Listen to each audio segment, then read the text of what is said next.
Buongiorno da Sicilia 24, questi i titoli del telegiornale.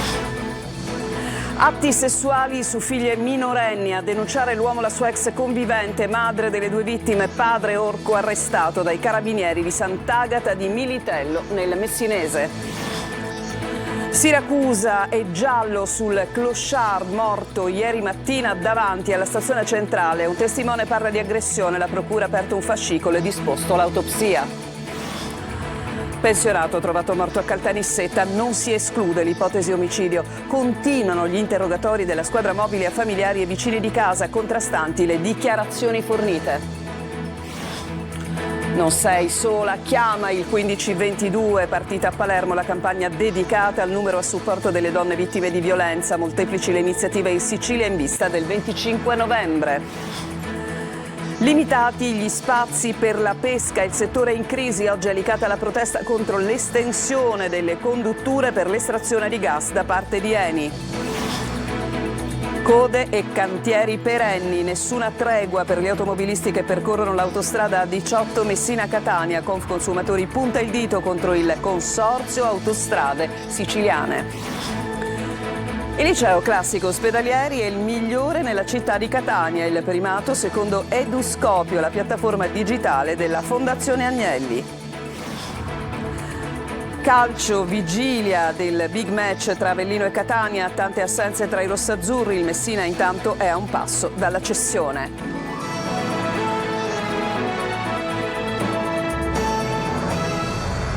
Ancora ben trovati, violenza sessuale aggravata su minori. È il reato contestato a un uomo che avrebbe compiuto degli atti nei confronti delle sue figlie. Francesco Triolo.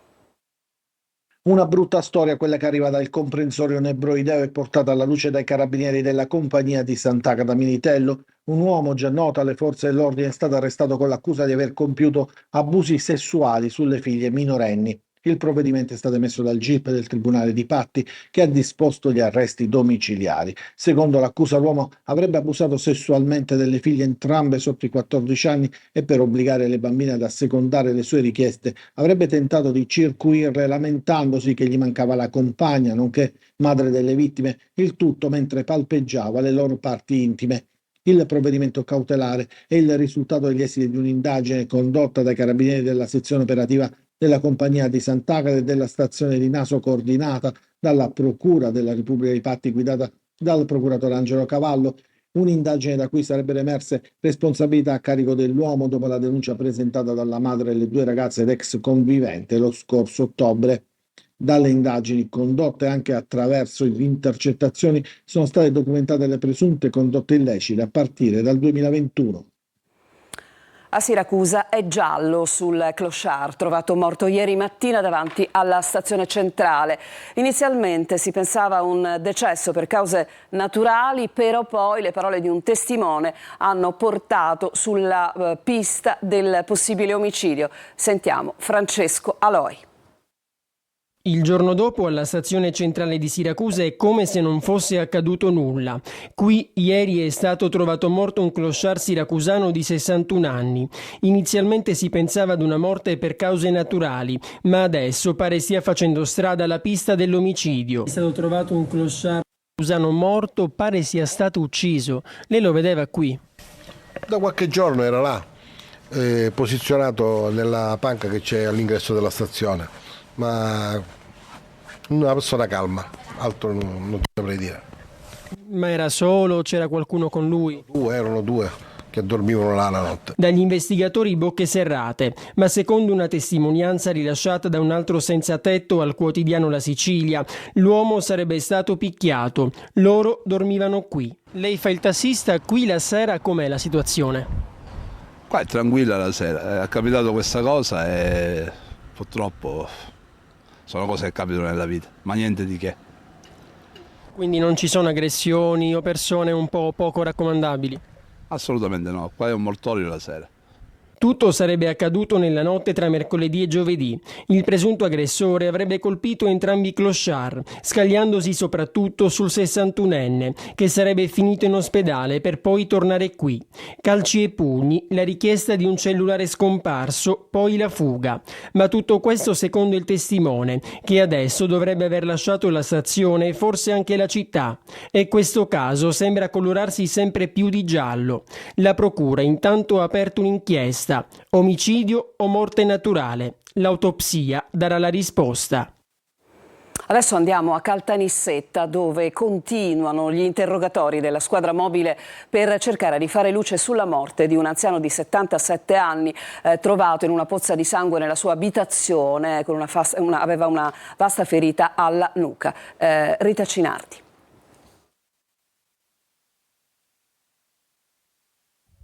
La vasta ferita alla nuca di Ignazio Polizzi, l'uomo di 77 anni trovato ieri morto nella sua abitazione di Via Lunetta a Caltanissetta, non convince gli investigatori che stanno tentando di fare luce su un decesso dai contorni poco chiari, così come non convincono le dichiarazioni del fratello, poco più giovane di lui, che al momento dell'accaduto si trovava in casa e avrebbe fornito risposte contrastanti. Un contesto umile, quello in cui vivevano i due fratelli che condividevano l'appartamento con un'altra sorella allettata in stato di coma vegetativo e una zia molto anziana. La vittima viene descritta dai vicini come una persona molto gentile che aiutava anche una famiglia di immigrati quando aveva problemi con le riserve idriche o in caso di altre necessità quotidiane. Il fratello invece, sempre secondo quanto raccontato dai vicini di casa, si limitava solo a salutare. Intanto la squadra mobile di Caltanissetta sta continuando ad interrogare familiari e vicini di casa. Tutti si starebbero mostrando abbastanza collaborativi. La salma di Ignazio Polizzi si trova all'obitorio dell'ospedale Sant'Elia e nelle prossime ore sarà eseguita l'autopsia. L'esame potrà fornire ulteriori risposte su quanto accaduto ieri mattina alle 5, quando le urla provenienti dal civico 68 di Via Lunetta hanno risvegliato l'intero vicinato. Rifiutano nettamente l'ipotesi del suicidio. I familiari di Larimar continuano a chiedere collaborazione a chi ha visto o ha saputo qualcosa. La mamma della ragazza, trovata impiccata a Piazza Armerina, è convinta che coinvolti nella morte della figlia ci siano anche degli adulti. Adelaide Barbagallo. Parlano di reticenza, omertà. Sono tanti i dubbi adombrati dalla famiglia di Larimar. In questa cosa c'entrano anche gli adulti, dice la mamma della ragazza di 15 anni trovata impiccata a Piazza Armerina. La donna continua a lanciare il suo appello. Chi sa, parli. I familiari della giovane si dicono certi, Larimar non si è uccisa. La madre punta il dito sulla scuola. C'è una rete di complici, tutti stanno coprendo e nessuno a me ha detto nulla. Se qualcuno, il preside, il bidello, un docente mi avesse detto che mia figlia era stata minacciata di morte, io non l'avrei lasciata sola. La scuola ha tanta colpa nella morte di mia figlia. La donna sostiene di avere dei sospetti. Abbiamo fatto nomi e cognomi a chi indaga, dice, ma la loro legale, Milena Ruffini, è più cauta. La madre si è fatta delle ipotesi anche sui possibili autori, ma sono solo sospetti, spiega, tenuto conto che non siamo in grado di escludere nessuna ipotesi, neppure quella del suicidio. Al vaglio degli inquirenti gli 8 cellulari sequestrati ad alcuni compagni di scuola di Larimar. Secondo quanto finora stabilito dall'autopsia, la quindicenne aveva i segni delle corde, poi slacciate dalla madre della giovane nel tentativo di soccorrerla, collo, addome e piedi legati con una fune dell'altalena. La ragazza aveva però le mani libere, l'osso cervicale non era spezzato e le scarpe erano pulite, nonostante l'albero si trovi in mezzo al terreno agricolo. Elementi che alimentano il giallo sul caso e fanno definire agli inquirenti anomale le modalità del suicidio. In vista della giornata internazionale per l'eliminazione della violenza sulle donne, il 25 novembre appunto, sono tante le iniziative che si susseguono in Sicilia. Questa mattina a Palermo ha preso il via un progetto per supportare le donne vittime di violenza e per invitarle a rivolgersi in quel caso al 1522. Marco Gullà.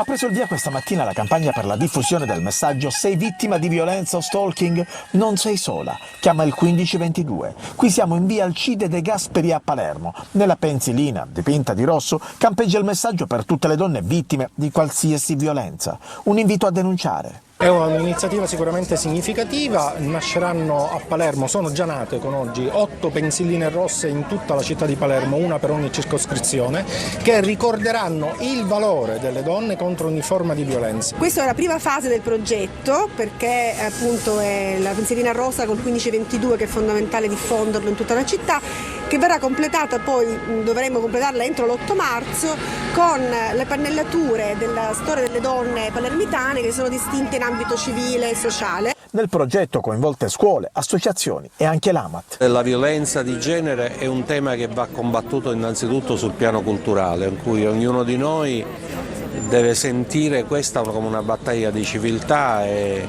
non girarsi la faccia ritenendo che la cosa non lo riguardi. Intanto sul tema della violenza di genere, secondo una ricerca, il 39% dice di aver subito violenza con picchi tra le persone che si riconoscono in un genere sessuale, 55%, e le ragazze, 43%. Sono infine diverse le iniziative che si susseguono in vista della giornata di lunedì. A Messina il CIRS lancia una tavola rotonda e un appello agli uomini: combattiamo la violenza di genere. Questa mattina a Trapani invece la scopertura del murale in memoria di tutte le donne vittime di violenza di Giovanna Colomba. Voltiamo pagina. Al porto di Licata oggi una protesta dei pescatori che lamentano una grave crisi del settore, si scagliano contro le condutture per l'estrazione di gas parte dell'ENI. Davide Sardo. Il settore pesca sempre più in crisi e i pescatori di Licata si sono radunati al porto Marianello al fine di sensibilizzare l'opinione pubblica e le istituzioni sulla grave situazione di riduzione dell'attività a seguito dell'installazione delle condutture sottomarine e delle piattaforme di estrazione del gas Argo Cassiopea da parte dell'ENI SPA alla largo della costa di Licata. Da circa un anno di quando sono cominciate queste trivellazioni noi abbiamo subito un danno ulteriore. Per la pesca è ridotta al collasso, minimo il 70% di pescato, e si parte con il presupposto che noi veniamo da un fermo biologico di 30 giorni imposto dal governo. Siamo usciti ad andare al mare dopo 30 giorni, abbiamo pescato di meno di quello che abbiamo lasciato. L'inquinamento della piattaforma che ha fornito qua ci ha inquinato tutto il mare, che un pesce non siamo più capaci di prenderlo. Adesso ci è messo pure il fiume Sasso che ha buttato un sacco di legno in mare e noi con le reti non siamo capaci più a lavorare. Posso prendere pesce così in questo momento stiamo prendendo solo sporcizia del fiume, legni, queste cose che si trovano là. In particolare i pescatori lamentano le notevoli restrizioni e limitazioni imposte alle tradizionali aree adibite in passato all'attività di pesca e soffrono per un crescente impoverimento della fauna ittica con conseguente drastica riduzione della quantità di pescato. Il pescato è il 70% meno di quello che si faceva 2 anni fa prima di attivare queste trivellazioni, queste cose varie. Sicché siamo proprio costretti a fermarci e prendere i documenti, portarli in capitaneria. Via al piano rifiuti in Sicilia, ieri l'ok della giunta regionale ai 2 termovalorizzatori. Le associazioni ambientaliste, Legambiente in particolare, però sul piede di guerra annunciano ricorsi e proteste. Il servizio. C'è chi dice no, cantava Vasco Rossi. È proprio il caso di dirlo sul tema dei termovalorizzatori in Sicilia. Da un lato il governo regionale è ormai spedito verso la realizzazione dei 2 impianti, uno a Palermo e uno a Catania, ieri l'ok della giunta. Dall'altro lato però associazioni, ambientalisti e Legambiente dicono no ai 2 inceneritori. Purtroppo appunto sta scegliendo la direzione sbagliata. Noi proponiamo altri tipi di impianti che invece favoriscono il riciclo, il riutilizzo e il riuso delle materie prime e seconde, e questo è l'obiettivo anche per raggiungere nel più breve tempo possibile appunto gli obiettivi sull'economia circolare e sulla decarbonizzazione del nostro paese e della nostra regione. Ricorsi e non solo. Dalla prossima settimana sono in programma manifestazioni da parte di Legambiente e altre associazioni. Siamo impegnati con una mobilitazione innanzitutto popolare, proprio il 27 di questo mese alle 10 saremo davanti a Palazzo d'Orleans con un presidio insieme ad altre tante organizzazioni sociali, civili e anche partiti politici, per innanzitutto avviare una campagna di mobilitazione e far gridare appunto il no agli inceneritori e anche alle meghe discariche. Sul tema della differenziata, Palermo continua a far registrare dati negativi, essendo al 15%. Adesso ci fermiamo, c'è una breve pausa, torniamo tra poco, vi porteremo nell'inferno dell'autostrada A18. A tra poco.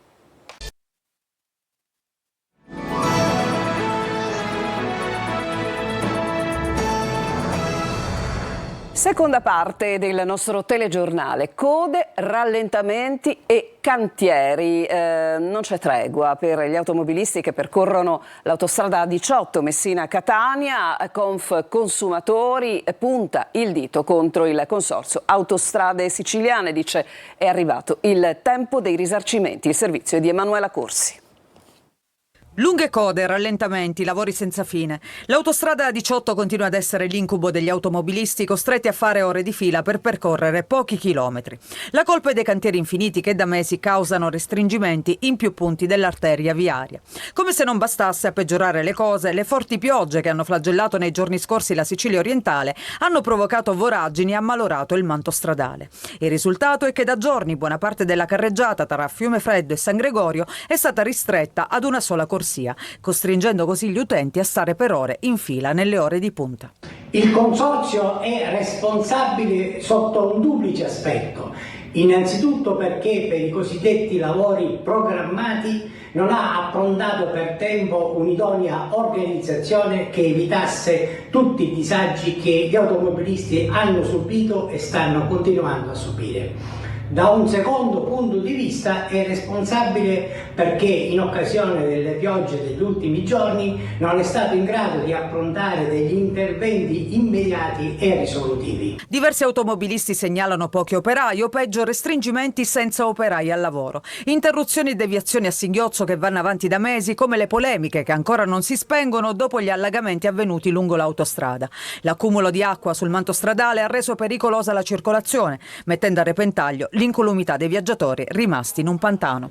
Certamente la pazienza dei cittadini è al limite, ma il problema non è questo della pazienza, il problema è che vi sono delle responsabilità ed è giunto il momento di passare ai risarcimenti. Il migliore liceo di Catania è il classico Spedalieri che dopo anni riesce a surclassare il liceo sempre classico Cutelli. A decretare il vincitore è Eduscopio, la piattaforma digitale della Fondazione Agnelli. Desiree Ferlito.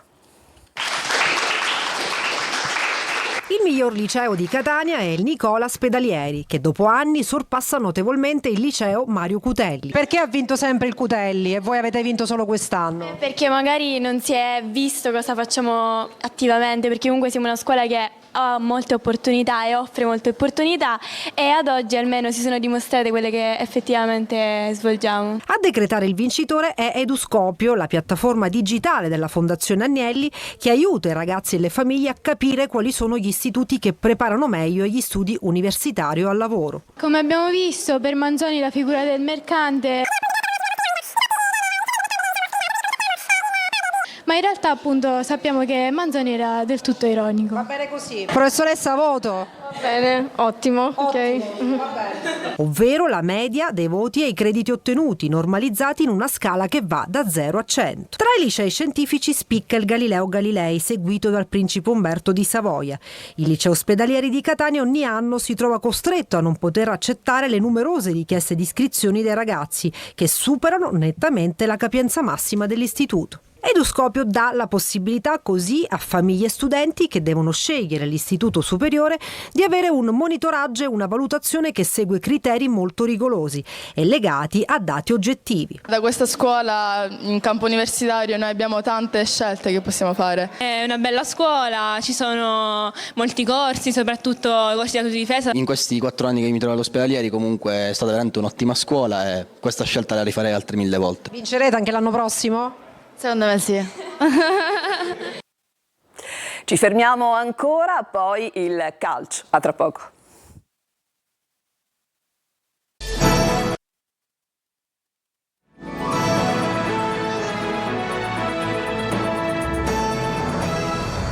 E siamo al calcio in vista della partita di domani contro l'Avellino. Il Catania si è goduto ieri l'affetto del pubblico etneo nell'allenamento a porte aperte, ma deve fare ancora i conti con gli infortuni. Ci dice tutto Marco Carli. Avellino-Catania non è mai una partita banale per la storia della sfida e delle due squadre. Lo è men che meno adesso, con una situazione in cui entrambe sono in ritardo rispetto alla vetta della classifica. Al di là del valore dell'avversario, Toscano ripete come un mantra cosa serve per andare avanti. Quindi insistere su quell'atteggiamento, su quella concentrazione, quell'intensità di venerdì contro il Trapani. Sappiamo, l'abbiamo studiato bene l'Avellino, quali sono i suoi punti di forza. Hanno anche loro dei punti deboli e noi dobbiamo essere bravi a esaltare i nostri punti di forza e a limitare i loro punti di forza. Dalla vittoria con il Trapani, ma anche dall'allenamento a porte aperte di giovedì, i rossazzurri hanno ricevuto una grande iniezione di fiducia. Ma il tecnico, che riparte dal 3-4-1-2, deve fare ancora i conti con gli infortuni. Si sono fermati Guglielmotti e Gega. Non stanno in ottime condizioni, quindi probabilmente non saranno della partita. Però ho a disposizione tanti calciatori che possono dare il loro contributo. In quello sono sereno e tranquillo, perché ho la piena fiducia di tutti. Avellino-Catania sarà trasmessa in diretta in chiaro da Telecolor, 4 ore live, appuntamento a partire dalle 14 con un ampio prepartita, poi la telecronaca e alla fine le interviste ai protagonisti. Intanto è stato firmato ieri sera un preliminare per la cessione del Messina a una società di investimenti con base in Lussemburgo. La famiglia Sciotto dovrebbe comunque rimanere con una quota minoritaria. Francesco Triolo.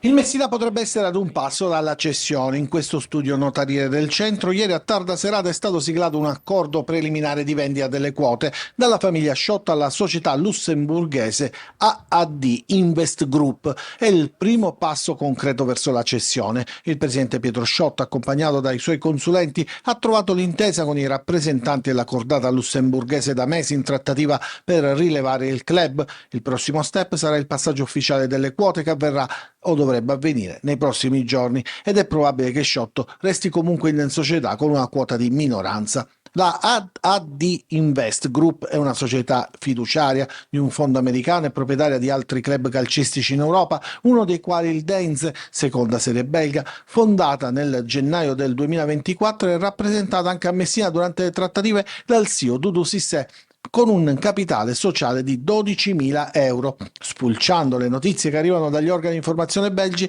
si apprende anche che il Deinze non naviga in buone acque, anzi ha già ricevuto una penalizzazione di 3 punti ed un'altra è in procinto di arrivare per stipendi non pagati. A questo si aggiunge che diversi giocatori, non essendo stata rispettata dalla nuova proprietà la scadenza dei pagamenti, hanno deciso di procedere con la risoluzione del contratto.